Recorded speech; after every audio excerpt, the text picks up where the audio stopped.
Hello student, this is part 3 and sub part A of this video, and we are doing chapter number 2, that is India's migration. Okay, in our last video we discussed about some factors affecting the migration and also about the differentiation between push and pull factor. So today our topic is consequences of migration. In this video we will discuss only two consequences of migration, that is positive consequences, economic consequences and demographic consequences. Okay, in our next video we will discuss further part. Okay, so let's start student. Consequences of migration. First of all, you should know the meaning of consequences. As you all know, effect. Okay, effect और result. तो migration के effect क्या है या migration के result क्या है. So first of all economic consequences. Economic consequences होते क्या हैं जो आपके मनी वाइज जो है इफ़ेक्ट डाले. अब मनी वाइज इफ़ेक्ट आपके दोनों टाइप में हो सकते हैं. ठीक है, मतलब जो मनी पर्पज से माइग्रेशन किया जाता है उसका इफ़ेक्ट क्या होगा. कुछ पॉजिटिव कॉन्सिक्वेंसेस होते हैं एंड सब नेगेटिव ऑल्सो देयर. सो जब आप मनी पर्पज से लाइक आप जॉब के लिए जा रहे हो तो उस टाइम उस टाइप का जो माइग्रेशन होता है उसके पॉजिटिव इफेक्ट क्या होते हैं. सो सबसे मेजर क्या होता है, जो मेजर बेनिफिट होता है for the source reason is the remittance. Okay, remittance sent by the migrant. अब रेमिटेंस क्या होता है, लाइक आपका कोई भी फ्रेंड या आपका ब्रदर सिस्टर कोई भी अगर किसी फॉरेन कंट्री में माइग्रेट करके जाते हैं, वहाँ पे जॉब करते हैं, तो वहाँ पे जाने के बाद जो वो मनी वो पर्सन या आपका वो ब्रदर सिस्टर जो मनी अपनी फैमिली के पास या अपने फ्रेंड के पास सेंड करता है, दैट इज़ कॉल्ड रेमिटेंस. तो रेमिटेंस जो होता है जो जो माइग्रेंट यानी कि जिसने माइग्रेशन किया है, जब वो सेंड करता है वो भेजता है, तो वो सबसे बड़ा बेनिफिट होता है. It's a major source of foreign exchange also. Okay, क्योंकि वो फॉरेन करेंसी भेज रहा है तो ये सबसे बड़ा मेजर सोर्स होता है. If we will talk about the data, then in 2002 India received 11 billion American dollar. Okay, 11 billion American dollar India ने रिसीव किए थे 2002 में as remittance from international migrants. Because as you all know India से बहुत सारे person जाते हैं migrate करके. कुछ स्टडी पर्पज से जाते हैं, कुछ वहाँ पे जॉब पर्पज से जाते हैं. अब अगर स्टडी के लिए भी जा रहे हैं तो यू ऑल नो कि स्टडी के लिए भी वहाँ पे लिवलीहुड के लिए कुछ ना कुछ तो करना पड़ता है. तो वो जो मनी सेंड करते हैं वो क्या होता है, हमारा रेमिटेंस होता है. और ये जो इंटरनेशनल माइग्रेंट्स रेमिटेंस सेंड करते हैं इंडिया में, वो हमारी इकोनॉमी के लिए भी बहुत इंपॉर्टेंट होता है. So Punjab, Kerala and Tamil Nadu, these states received a very significant amount from their international migrants. Because Punjab से सबसे ज़्यादा मोस्टली जो है पंजाब के तो हर घर से कोई ना कोई जो है फ़ॉरेन में विजिट करता ही है, फ़ॉरेन में माइग्रेट करता है. हर एक कंट्री से कोई ऑस्ट्रेलिया होता है, तो most of the persons are migrant and living in Canada also. तो पंजाब, केरला, तमिलनाडु, ये तीनों जो स्टेट हैं ये सबसे ज़्यादा जो है रेमिटेंस रिसीव करते हैं अपने इंटरनेशनल माइग्रेंट्स के थ्रू. ठीक है, वहाँ से यहाँ के जो पर्सन हैं वो वहाँ पे जाके मनी सेंड करते हैं. So it's also important for the growth of economy of the source area. Means जिस स्टेट से कोई पर्सन माइग्रेशन करके फॉरेन कंट्री में जाता है और जब वो वहाँ से मनी सेंड करता है, तो वो जो मनी है उसकी फैमिली के लिए तो इम्पोर्टेंट है ही है, बट जिस स्टेट का वो पर्सन है, लाइक पंजाब का था, तो पंजाब की ग्रोथ, इकोनॉमी की ग्रोथ के लिए भी बहुत इम्पोर्टेंट होता है. Okay, so it's mainly used for the food, repayment of debts, treatment, marriages, agriculture. Okay, तो मतलब इस एजुकेशनल पर्पज़ के लिए जो भी रेमिटेंस आता है वो इन सब पर्पजेस के लिए यूज़ होता है. लाइक उसकी फैमिली ने कोई डेप्ट लिया है तो उस टाइम पे आप रीपेमेंट ऑफ डेप्ट कर सकते हो. फूड के लिए, ट्रीटमेंट के लिए, मैरिजेस के लिए भी यूज़ होता है. और एग्रीकल्चर पर्पज़ से, एग्रीकल्चरल पॉइंट ऑफ व्यू से भी यूज़ होता है. And if you will talk about the poor villages of the Indian state, like in Bihar में बहुत सारे poor villages हैं, उड़ीसा में है, आंध्र प्रदेश में, यूपी के अंदर जो ईस्टर्न यूपी है, स्पेशली ईस्टर्न यूपी में बहुत सारे villages ऐसे हैं जो बहुत ज़्यादा पुअर हैं. So for those people remittance work as life blood for economy, okay, क्योंकि इन लोगों के पास जो है लिवलीहुड के कोई बहुत सारे सोर्सेस नहीं होते हैं। सो एट दैट टाइम अगर यहाँ से कोई माइग्रेंट जो है फॉरेन में जाता है, वहाँ पे वर्क करता है, तो इन लोगों के लिए उस पर्सन का भेजा हुआ जो रेमिटेंस है, जो मनी है, तो वो या गुड्स हैं, वो इन लोगों के लिए लाइफ ब्रेड का काम करता है, इनकी इकोनॉमी के लिए बहुत ज़्यादा इम्पोर्टेंट होता है। And migration from rural areas of Bihar, UP, MP, Orissa to rural areas of Punjab and Haryana, okay, western UP, इन सब के लिए भी बहुत इंपॉर्टेंट है।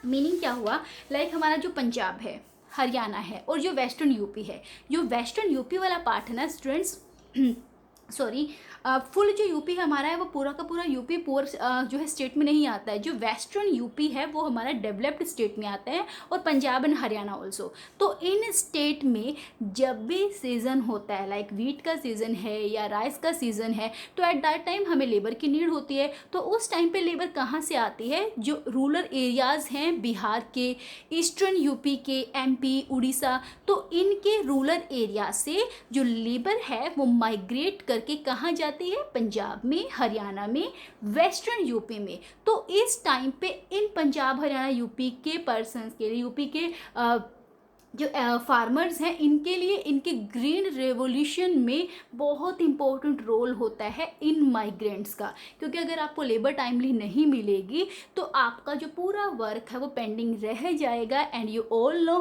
कि जब सीज़न टाइम होता है तो उस टाइम पे लेबर हम लोगों के लिए या जो पर्सन जो है एग्रीकल्चर करते हैं उनके लिए बहुत इम्पॉर्टेंट होती है।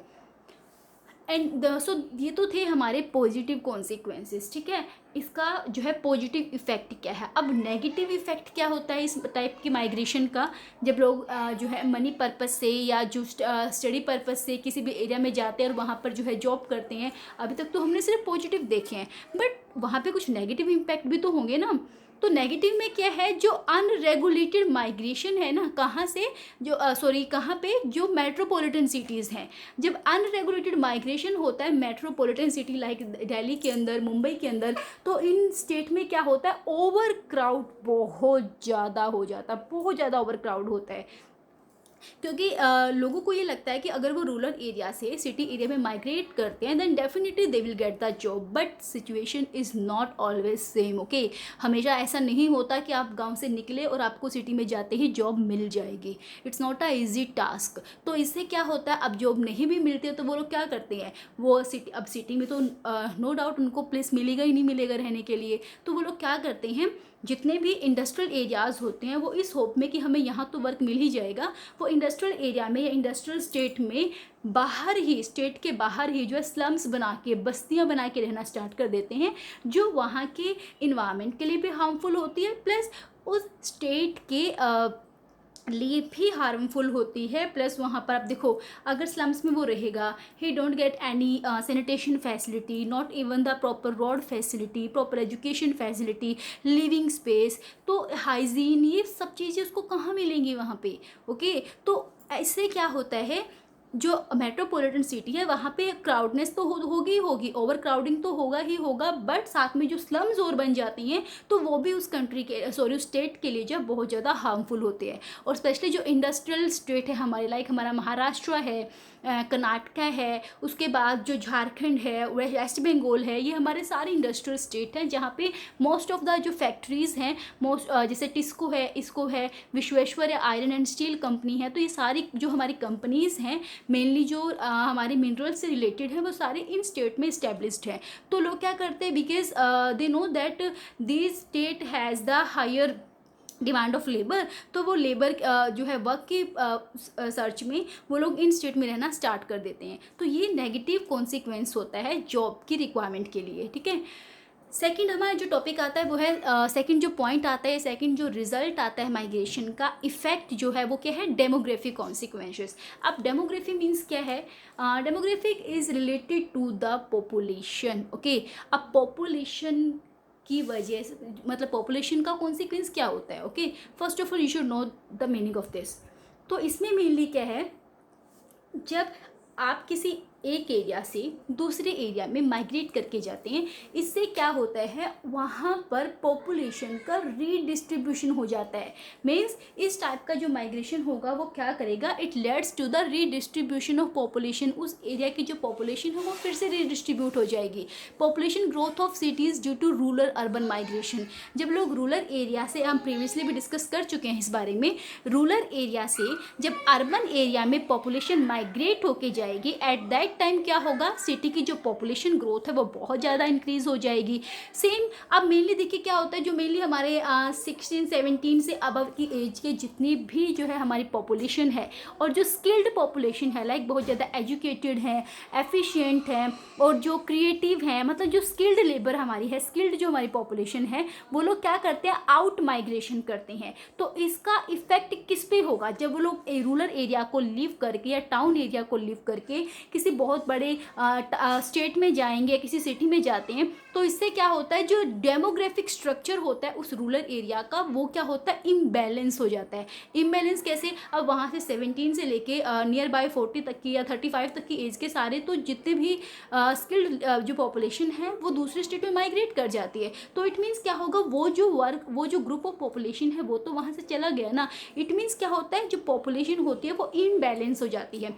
like high out migration from Uttarakhand, Rajasthan, MP and Eastern Maharashtra, these brought serious imbalance on age and sex composition in that state. Okay, तो क्या होते हैं, इन स्टेट के अंदर जो पॉपुलेशन का कॉम्पोजिशन है, एज एंड सेक्स कॉम्पोजिशन है, वो इम्बैलेंस हो जाता है, इस ग्रुप ऑफ पॉपुलेशन की वहाँ पे कमी हो जाती है। So this is the demographic consequences. So student, यहाँ से हमारा जो है 3 मार्क में क्वेश्चन बनता है, that define the economic consequences of migration, what are the positive and negative impact of it, okay, and also write a short note on demographic consequences of migration। ठीक है, अब यहाँ से 1 मार्क का question भी आ सकता है, what do you know by remittance, और 2002 में इंडिया ने कितना रेमिटेंस रिसीव किया था। Okay, so this type of questions can also be came, so you should be aware about all these things, and in our next video we will discuss our rest of the consequences related to migration. Till then, keep learning. Goodbye, have a nice day.